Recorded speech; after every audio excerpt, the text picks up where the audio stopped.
سلام رفیق.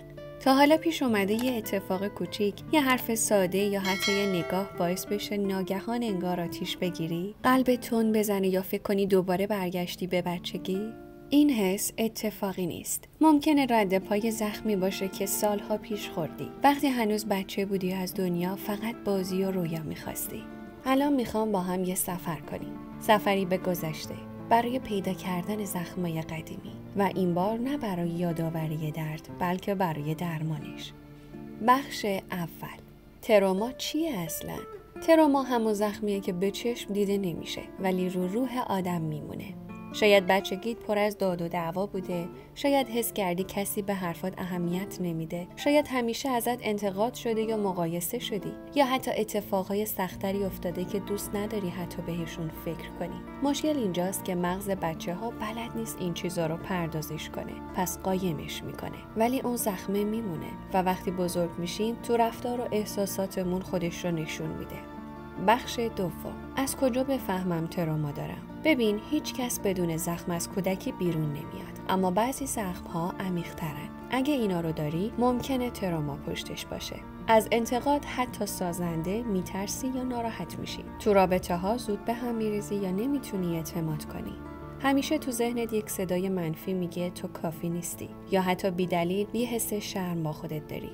یه مثال بزنم. مریم 32 ساله همیشه وقتی رئیسش ازش چیزی میخواست عرق میکرد و دستش میلرزید. بعد که رفت پیش مشاور فهمید این حس یادگار روزای مدرسه‌شه، وقتی معلمش سر کلاس بهش میخندید. بخش سوم. چرا باید درمان کنیم؟ خب راستش چون این زخما خودشون خوب نمیشن. مثل این میمونه که یه تیغ تو دستت رفته باشه ولی بگی عیبی نداره خودش در میاد. نه، میمونه، عفونت میکنه، دردش بیشتر میشه. همینطوره تروما. اگه بهش نپردازی میتونه توی تمام انتخابات و رابطه‌هات دخالت کنه. حتی روی جسمت هم اثر بذاره، از دل درد گرفته تا میگرن. بخش چهارم. قدم‌های ساده برای درمان. قبولش کن. انکار رفیق تروماست. اولین قدم اینه که بگی آره من زخمی شدم ولی حالا میخوام درمانش کنم. الگوها رو بشناس. ببین چه اتفاق یا رفتاری باعث میشه حالت عوض بشه.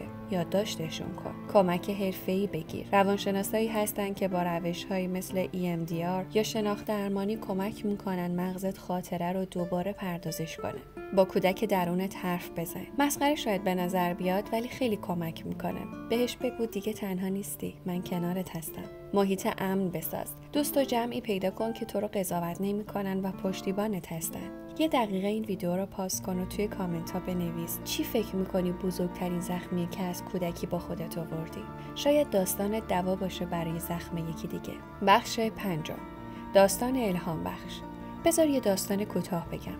یه مردی بود که تو 45 سالگی هر وقت صدای شکستن ظرف میومد دستاش میلرزید. بعد توی درمان فهمید این صدا یادآور شبیه که پدرش با عصبانیت ظرفا رو شکسته بود و اون بچه کوچیک گوشه اتاق قایم شده بود. وقتی این خاطره رو در درمان باز کرد برای اولین بار بعد از سالها تونست توی آشپزخونه ظرف بشوره بدون اینکه قلبش تند بزنه.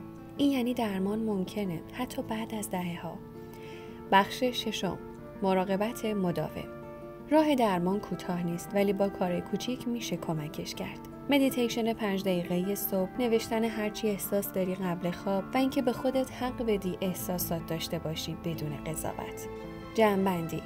رفیق، گذشته رو عوض نمی‌کنیم ولی آینده رو چرا؟ زخمی که دیده و شنیده بشه شانس درمانش خیلی بالاتره. پس با خودت مهربون باش چون کودک درونت هنوز منتظر شنیدن این جمله است. من کنارت هستم همیشه. اگه این ویدیو به دلت نشست لایک کن و کانال رو سابسکرایب کن تا ویدیوهای بعدی رو از دست ندی و حتما توی کامنت ها بگو کدوم بخش این صحبت ها بیشتر با دلت حرف زد. یادت نره شفای گذشته هدیه‌ایه که به آیندت میدی. تا ویدیوی بعدی موفق باشید.